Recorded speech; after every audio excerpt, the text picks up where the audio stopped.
vamos a continuar con el curso de diseño y análisis de algoritmos. Vamos a ver el orden de crecimiento asintótico. ¿Qué es y para qué sirve? Bueno, el orden de crecimiento asintótico busca caracterizar el comportamiento del tiempo de ejecución de un algoritmo en función del tamaño de la entrada, como ya lo habíamos mencionado. Pero esta función del tamaño de la entrada puede ser caracterizada, lo veremos un poco más adelante, de diferentes formas, de tal forma que obtenemos un polinomio. ¿Okay? Pero para facilitar la descripción del comportamiento de un algoritmo, es suficiente con caracterizar el comportamiento del algoritmo en función de la entrada con el orden de crecimiento asintótico. Es decir, el orden de crecimiento asintótico va a ser otra función que describe un límite de crecimiento para el comportamiento de la función f, donde f es la función que describe el comportamiento de nuestro algoritmo. ¿Okay? Entonces, por ejemplo, nosotros podemos llegar a obtener que f de n va a ser igual a 2n cuadrada más 3n más 1. ¿Cómo llegamos a esto? Les repito, después lo vamos a ver. Bueno, g de n va a ser una función que va a describir cómo se comporta esta función f cuando el tamaño de entrada es grande. ¿Okay? Entonces, en general vamos a ver que para lo que sirve el orden de crecimiento asintótico es que esta función g de n va a ser nada más el término de orden mayor de el polinomio que describe al algoritmo, o sea, de f de n. ¿Ok? Entonces, vamos a describir, a definir a esa función g de n de tres formas. El primero es si g de n es un límite superior. ¿Ok? Entonces, si g de n es un límite superior, para el comportamiento de f de n, entonces se dice que f de n pertenece a Omicron mayúscula de g de n. Coloquialmente se dice que f de n es Omicron de g de n. ¿Ok? Pero bueno, formalmente se debe decir que es pertenece. Entonces Omicron de g de n lo que representa es una familia de funciones cuyo comportamiento es acotado por g de n. ¿Ok? Entonces, cuando g de n es un límite superior, vamos a decir que f de n pertenece a Omicron de g de n. De manera análoga, si g de n es un límite inferior, vamos a decir que f de n pertenece a omega mayúscula de g de n. Nuevamente, de manera coloquial, pues se puede decir que f de n es omega mayúscula de g de n. ¿Ok? Vamos a ver cómo se describe esto antes de pasar al siguiente límite. Entonces, el límite superior se define de la siguiente forma. F de n pertenece a Omicron de g de n si existen las constantes positivas n0 y c, tal que para toda n mayor o igual que n0 se tiene que g de n. ¿Quién es g de n? Pues la función que define a la familia al límite superior multiplicado por esa constante c que estamos definiendo es mayor o igual a f de n. ¿Ok? Aquí en la gráfica podemos ver que f de n es esta curva de acá. La voy a resaltar. Esta curva que tiene este comportamiento. Entonces, como podemos ver, G de n multiplicado por C es la curva que está resaltada. La voy a poner en color azul. Entonces esta, bueno, ahí me fui medio chueco, es G de n por C, de tal forma que para un valor inicial a partir de n0 hacia adelante, eso es lo que dice esta primera parte, para toda n mayor o igual que n0, es de aquí hacia acá, la gráfica roja va a quedar siempre por abajo o igual a la línea azul. Y podemos ver que en este ejemplo pues se cumple, ¿ok? De tal forma que G de n es un límite. Lo que le estamos diciendo es que yo sé bien las características de G de n. Al multiplicarlo por una constante C, lo que estoy haciendo es aumentar su pendiente, si recuerdan en sus clases de geometría. Entonces, a lo mejor la función G de n solita, su comportamiento es algo así. Pero al multiplicarlo por una constante C, lo que hago es aumentar su pendiente. ¿Ok? El ángulo con respecto al eje n en este caso. ¿Ok? Entonces lo que sé es que a partir de este valor de n0, ya nunca más va a ser sobrepasado por f de n. De tal forma que yo puedo decir que f de n pertenece a Omicron de G de n. ¿Ok? Bueno, ¿esto de qué rayos sirve? Bueno, para poder caracterizar que esta función, que puede ser bastante complicada de describir, la puedo describir con una función G de n que es más simple. Ahorita vamos a ver un ejemplo más puntual. En el caso del límite inferior omega, que dicho sea de paso, siempre me ha llamado la atención que se llamen de esta forma, ¿no? Porque pues omega hablaría de, o es más grande, omega, y Omicron pues es más chico, ¿no? Una O pequeña, una O más grande, pues debe ser al revés, pero bueno, así es como está definido, así de que la omega lo que representa es el límite inferior.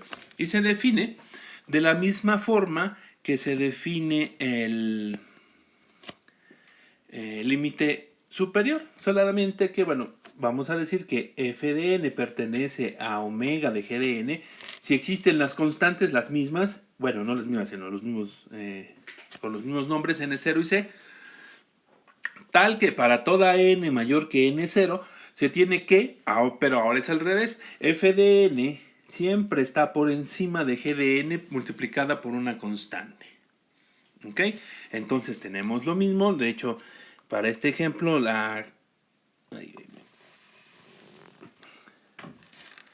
f de n es la misma, ahí está, y la g de n también es la misma, pero ahora está multiplicada por un valor de constante que hace que quede por debajo del valor de f de n a partir de este punto.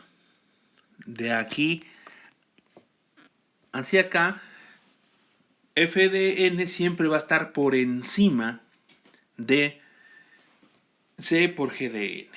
¿Ok? Entonces lo que pasa es que c por g de n, es decir, la línea azul, siempre va a estar por abajo, lo cual representa el límite inferior de la función f de n. Lo que quiere decir que nunca va a ir más abajo de ese valor. Por lo tanto, g de n representa un límite inferior para la función. Entonces vamos a decir que f de n pertenece a omega de g de n. ¿Ok? Entonces, estas son las definiciones. En algún momento se puede decir, bueno, demuestra que tal función es el límite inferior para esta otra. Lo que se tiene que hacer es encontrar estas o dar valores a estas constantes que se están ocupando. ¿Ok? Y el tercer límite que nos falta, que estaba acá, es el límite estrecho, que básicamente es una combinación de los dos anteriores. Entonces vamos a decir que g de n es un límite estrecho para el comportamiento de f de n, si f de n pertenece, bueno, si es un límite estrecho, entonces f de n pertenece a θ de g de n. Entonces nuevamente f de n pertenece a θ de g de n. Nuevamente, de manera coloquial, f de n es θ de g de n.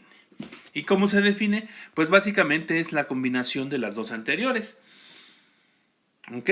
Entonces, la definición nos dice que f de n pertenece a θ de g de n si existen las constantes. Ahora necesitamos 3, no 4, no 2 como en el caso de los límites superior e inferior. Necesitamos una n0, es decir, a partir de donde es válido.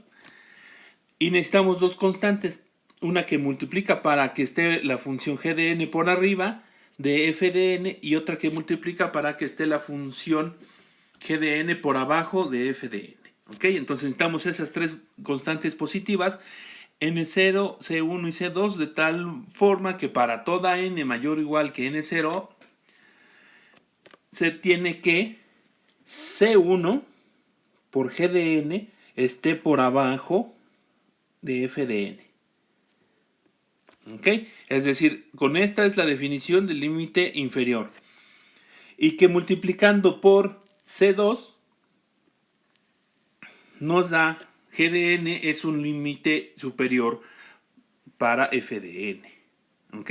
Entonces, de manera simple, G de n es un límite estrecho si es un límite inferior y es un límite superior para f de n. ¿Ok?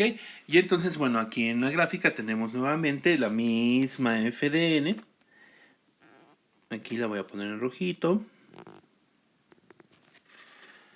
Y voy a poner en azul.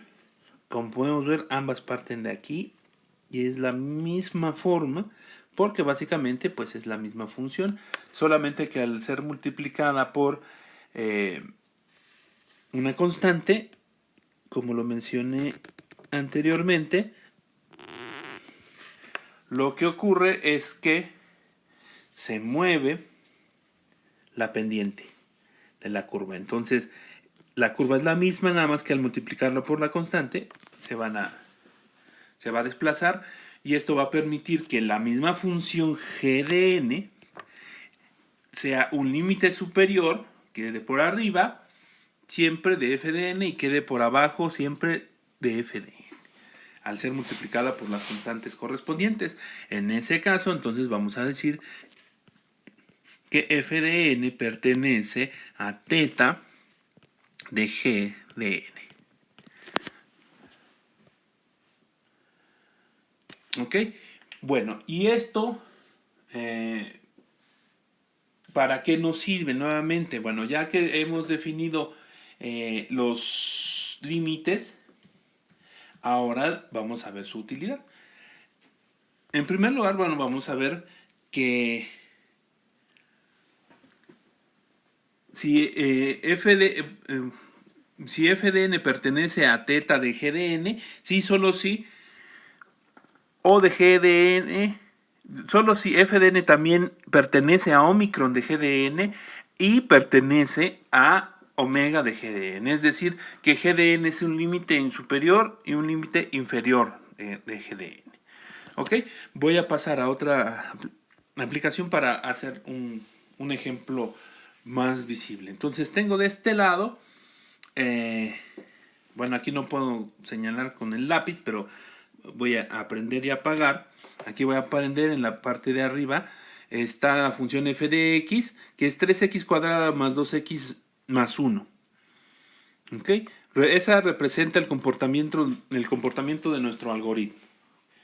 ¿Ok? Perdón, para lo que nos sirve el límite asintótico es para hacerlo de una manera más simple y más sencilla. Entonces yo propongo que g de n sea x al cuadrado. Entonces, para que sea un límite inferior debe de haber una constante por la cual pueda multiplicar g de n, que en este ejemplo es x al cuadrado, de tal forma que para todos los valores de n superiores a cierto valor inicial queden siempre por debajo, de f de n. Y en este caso, pues, haciendo una inspección, básicamente podemos ver que si lo multiplicamos por 1, si la constante primera es 1, y ahí se hace la gráfica en azul, vemos que los valores de f de n siempre van a estar por encima de los valores de g de n multiplicado por 1. ¿Ok? Ahora, ¿existirá algún valor para el cual pueda multiplicar g de n, es decir, x cuadrada, para que siempre esté por encima de 3x cuadrada más 2x más 1? Pues sí, de hecho podemos hacerlo de varias formas, pero aquí podemos ver el cruce, por ejemplo, con el valor de 1. A ver si me deja marcarlo. Nope. Con el valor de x igual a 1. Bueno, vemos el valor que tiene 6. Entonces, con cualquier número que esté por encima de ese, porque x al cuadrado, cuando x vale 1, pues es 1. Al multiplicarlo por 10, pues va a estar por encima de ese valor. Como lo podemos apreciar, acá podemos ver arriba que el cruce de la función roja, que es 10x cuadrada, pues está en 10 cuando x vale 1. Ok, entonces de esta forma la función roja ya siempre va a estar por encima del valor de la función verde para cualquier x mayor o igual a 1. De hecho, voy a editarlo aquí. El valor mínimo que se requiere para que se cumpla es 6.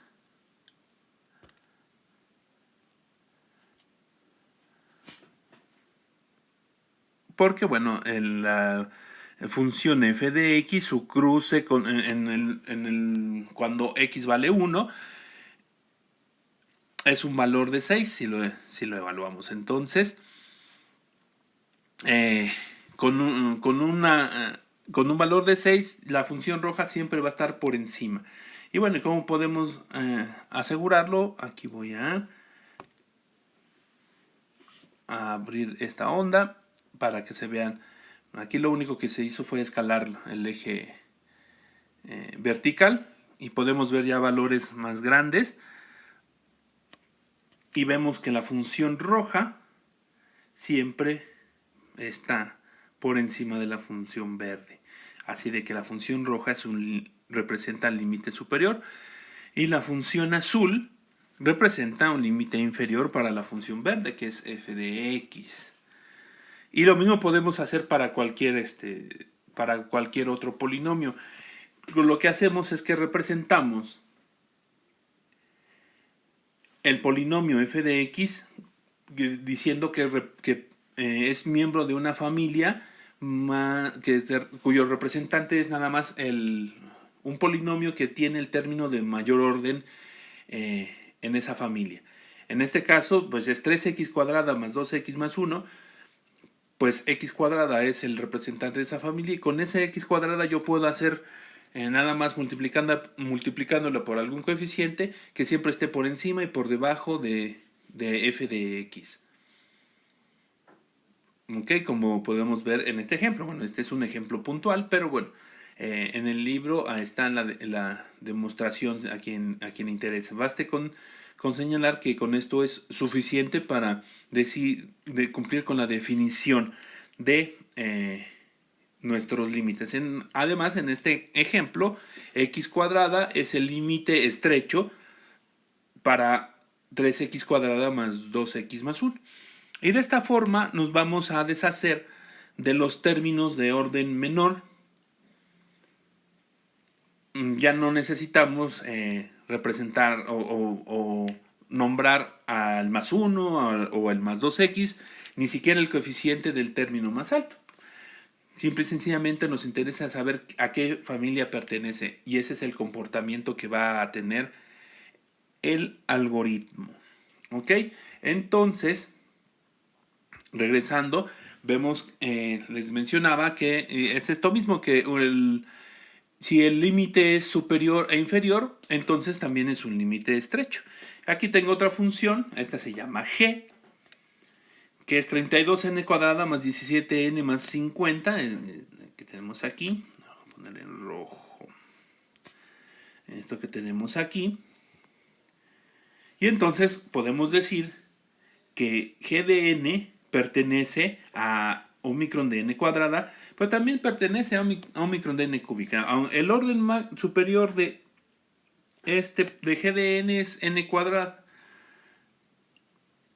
Entonces, ¿habrá alguna forma de que n cúbica siempre esté por encima de n cuadrada? Pues claro que sí.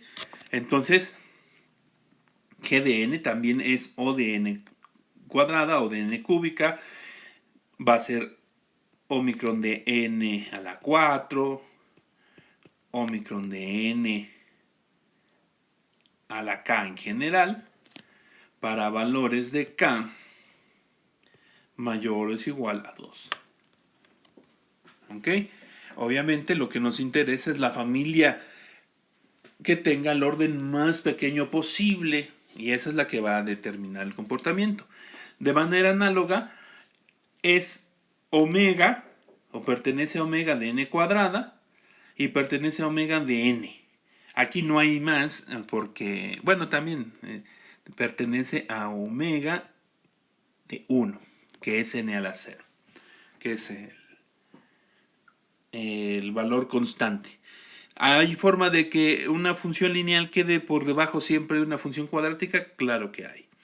Y entonces el límite estrecho es ese mismo n cuadrada. Acá pertenece, en Omicron pertenece a muchas familias, en Omega también pertenece a varias familias, pero en Theta solamente pertenece a la familia de n cuadrada. ¿Ok? Cosas que no son, g de n no pertenece a Omicron de n. No hay forma de que una función lineal siempre esté por encima de una función cuadrática, aunque lo multipliquemos por lo que queramos. La función cuadrática siempre va a crecer más rápido, así de que habrá un punto donde esté por encima de tal forma que no podemos garantizar que n sea un límite superior para una función cuadrática. De manera análoga, no podemos decir que n cúbica sea un límite inferior, porque no hay forma de que n cúbica se mantenga siempre por abajo de n cuadrada, aunque la multipliquemos por algún valor, evidentemente que no sea 0. ¿Ok? Y bueno, pues no es, fuera de ser teta de n cuadrada, no es teta de ninguna otra familia. ¿Ok? Entonces vamos a hablar de las propiedades que tienen los límites asintóticos. El primero es la transitividad. Es bastante intuitivo. Entonces, lo primero, esto aplica a los tres órdenes de crecimiento asintótico, es decir, al límite superior, inferior y al estrecho. Entonces, tenemos nuestro antecedente. Nuestro antecedente nos dice que si f de n pertenece a Omicron de g de n y g de n pertenece a Omicron de h de n, entonces nuestra consecuente nos dice que f de n pertenece a Omicron de h de n. ¿Ok? Entonces, aquí estamos hablando de tres funciones. Si h de n es un límite superior para g de n y g de n es un límite superior para f de n, entonces h de n también es un límite superior para f de n. lo cual pues suena bastante lógico. Y lo mismo aplica tanto para el límite inferior como para el límite estrecho. Entonces, el límite inferior vamos a leer que si g de n es un límite inferior para f de n y h de n es un límite inferior para g de n, entonces h de n es un límite inferior para f de n. ¿Ok? Bueno, lo mismo para el límite estrecho. Vamos a demostrarlo, porque bueno, es bastante lógico, pero pues hay que demostrar. Entonces, la demostración es muy simple.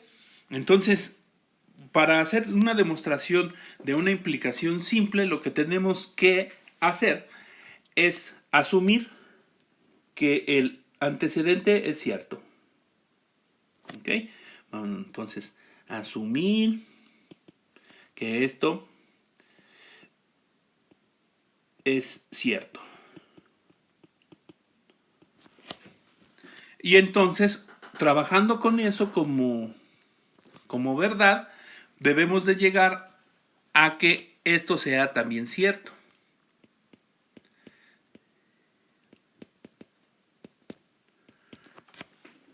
¿Ok? Así es como debemos de proceder. Entonces, para hacer esta demostración, vamos a asumir que el antecedente es cierto, que eso está además compuesto en dos partes. Una, que f de n pertenece a Omicron de g de n, esa es una parte, y que g de n pertenece a Omicron de h de n. Entonces, ambas cosas son ciertas. ¿Qué implica eso? De acuerdo a la definición, si f de n pertenece a Omicron de g de n, entonces existen las constantes n y c, tal que para toda n mayor que n, aquí le estoy llamando f, para toda n mayor o igual que ese umbral, entonces la función g está siempre, la función g multiplicada por la constante cf está siempre por encima de f de n. ¿Ok? ¿Cómo sé esto? Bueno, esto lo sé por definición. Por la definición del límite.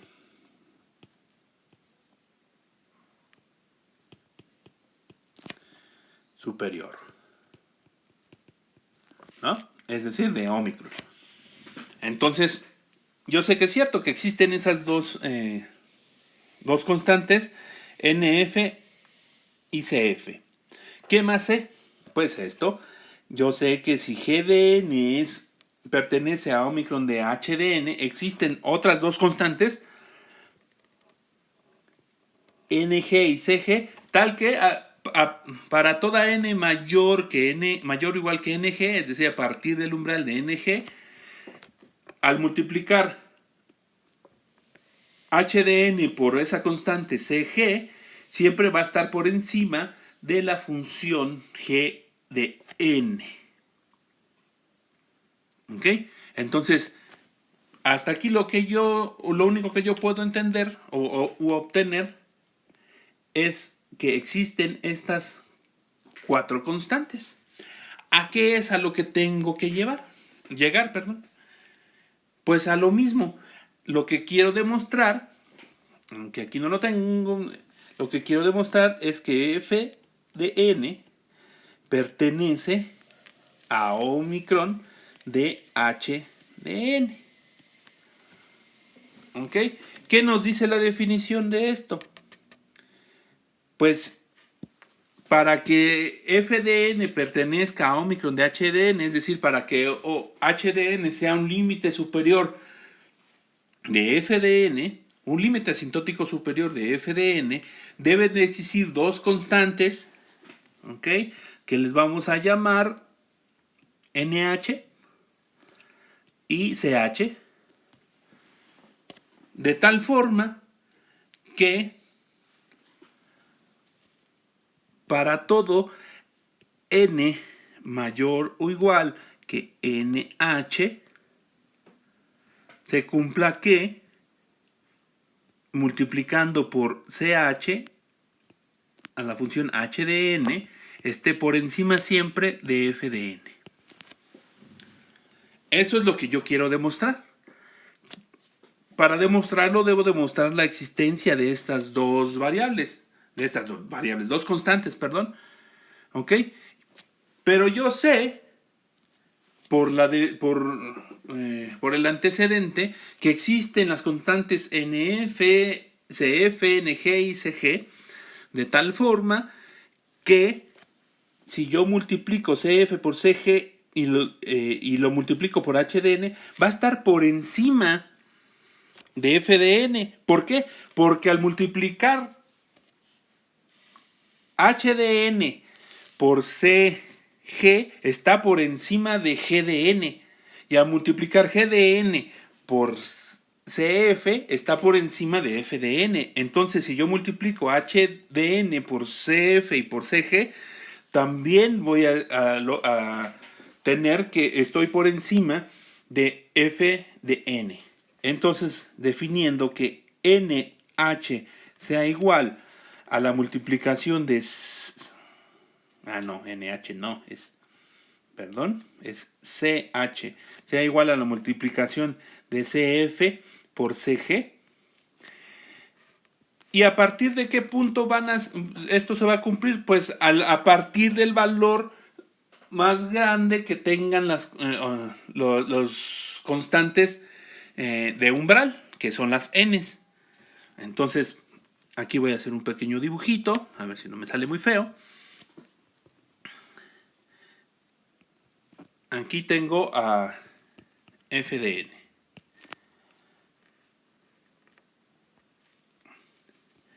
Yo sé que aquí es CF por G de n. Y con otro color, un verde. Y aquí tengo CG por H de n. Entonces, yo sé que CG por H de n está por encima de G de n y que eso está por encima de f de n. Pero ¿a partir de dónde? Bueno, en el caso de G de n, a partir de este valor... Ay, pintó muy grueso eso, bueno, ni modo. A partir de ese valor que le estoy llamando NF. Y a partir de qué valor H de n está por encima de G de n. Pues a partir de este valor que le llamo NG. Ok, entonces a partir de qué valor yo puedo garantizar que H de n, esté por encima de F de n. Pues lo más hacia la derecha en los ejes que se pueda. ¿Y quién es el valor que está más hacia la derecha? Pues el que sea mayor de estos dos, de NF y NG, y es lo que se está definiendo aquí para una n mayor o igual al máximo de NF y NG. Entonces voy a definir mi NH que estaba yo acá como el máximo de NF y NG. Y entonces, teniendo yo estos valores, queda demostrado porque esos valores existen. Yo sé que este y este existen, porque esa es lo que estoy tomando del antecedente. ¿Okay? Como esos valores existen, entonces también existen CH y NH. Y como CH y NH existen, pues entonces F de n pertenece a Omicron de H de n. ¿Ok? Y con eso queda demostrado que Omicron es transitiva. ¿Ok? Es decir, el límite asintótico superior. De manera análoga se puede realizar la demostración para la misma transitividad pero en el caso de los otros límites, del límite inferior y del límite estrecho. ¿Ok? Bueno, entonces, ¿cómo procedimos retomando para que quede? ¿Cómo proceder para hacer, demostrar, por ejemplo, para el límite inferior? Pues vamos a asumir que el antecedente es cierto. Y entonces, ¿eso qué implica? Va a implicar lo que diga la definición. La definición dice que en la primera parte que f de n pertenece a omega de g de n implica que hay dos constantes, bla, bla, bla. Y que g de n pertenece a omega de h de n implica que hay otras dos constantes. Entonces esas constantes ya existen y es cierto. Lo que tengo que hacer es demostrar que f de n pertenece a omega de h de n, y para eso me voy a la definición y veo que deben de existir otras dos constantes y las construyo con base en las anteriores. Así es como se hace la demostración para esto. Y en el caso del límite estrecho, bueno, es lo mismo, solamente que va a haber algunas variables más.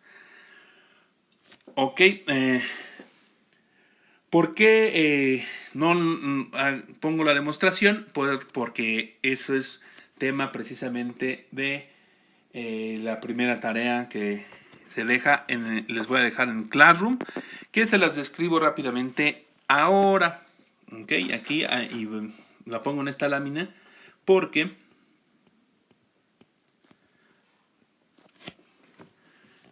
además de hacer las demostraciones de transitividad, que pues la primera ya está hecha, hay que hacer el resto de las demostraciones de las demás propiedades. La primera, la reflexividad. Decir que el Omicron es reflexiva, es decir, que si f de n pertenece a Omicron de f de n, es decir, que f de n es un límite superior de sí misma, entonces pues hay que demostrar, ¿vale? ¿Cómo se puede demostrar? Bueno, de la misma manera como les indiqué. Lo mismo para el límite estrecho y el límite superior. La simetría. Si f de n pertenece a teta de g de n, o es decir, que g de n es un límite estrecho para f de n, sí y solo si f de n es un límite estrecho para g de n. Es decir, que si la función g es un límite estrecho para f, f es un límite estrecho para g. Y aquí no es una implicación, es un sí y solo sí. Para hacer una demostración de esta es lo mismo. O sea, esta es una flecha que va hacia acá de implicación. Es decir, que si esto es cierto, flecha, entonces esto es cierto. Pero cuando ponemos sí, solo sí, también implica que si esto es cierto, entonces esto también debe de ser cierto. Entonces hay que hacer la demostración en ambos sentidos. ¿Ok? Entonces demostramos, vamos a suponer que f de n pertenece a teta de g de n, y con eso demostrar que g de n pertenece a teta de f de n. Y después hay que suponer que teta de f de n es un límite estrecho para g de n, y demostrar que g de n es un límite estrecho para f de n. ¿Ok? De manera similar, aunque esta se llama simetría transpuesta, esta relaciona al límite superior con el límite inferior. Lo que nos dice es que si g de n es un límite superior para f de n, entonces f de n es un límite inferior para g de n. Y al revés, entonces por eso nuevamente dice sí y solo sí. Al revés, ¿qué significa? Que si f de n es un límite inferior para g de n, entonces g de n es un límite superior para f de n. ¿Ok? Última propiedad es la propiedad aditiva, que nos dice que la suma de dos funciones que tienen el mismo límite va permanecer con el mismo límite. Es decir, que si f de n y g de n ambos tienen el límite estrecho h de n, entonces la suma de esas dos funciones f y g también tiene el mismo límite estrecho.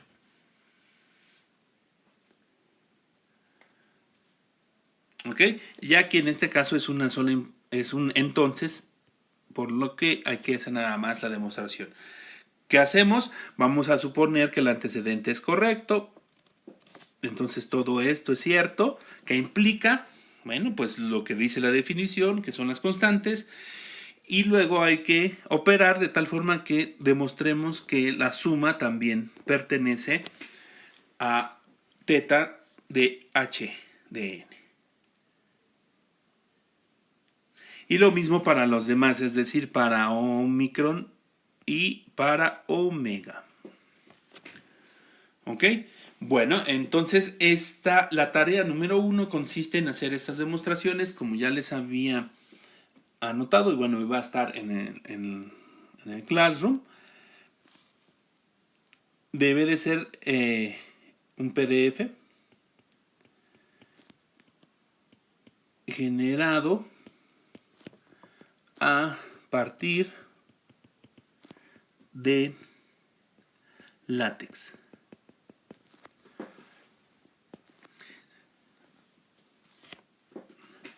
Recomiendo, si ya para que digamos el editor más conocido, más ampliamente utilizado es Text Studio, que está para múltiples plataformas. Y si no, si se sienten inseguros o la curva es muy fuerte, hay un editor que es tipo, no me acuerdo cómo se escribe, Wig,